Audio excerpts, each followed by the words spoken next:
గంజాయి డ్రగ్స్ మహమ్మారిని తరిమికొట్టేందుకు పోలీసులు నడుం బిగించారు. కిరాణా షాపులు, పాన్ షాపుల్లో క్షుణ్ణంగా డాగ్ స్క్వాడ్లతో ఆకస్మిక తనిఖీలు చేపట్టారు.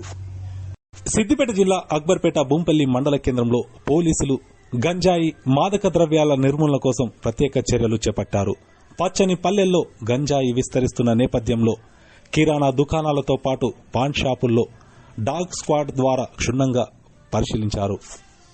గంజాయి, మాదక ద్రవ్యాలకు యువత బానిస కావద్దని పోలీసులు అవగాహన కల్పిస్తున్నప్పటికీ గ్రామాల్లో కొంతమంది యువత నేటికి మత్తుకు బానిసై జీవితాలను చిత్తు చేసుకోవడం జరుగుతుందని తెలిపారు. సిద్దిపేట సిపి అనురాధ ఆదేశాల మేరకు గంజాయి విక్రయాలను అడ్డుకునేందుకు డాగ్ స్క్వాడ్లను రంగంలోకి దింపడం జరిగిందన్నారు. ఎవరైనా గంజాయి, డ్రగ్స్ ను విక్రయిస్తే వెంటనే పోలీసులకు సమాచారం అందించాలన్నారు.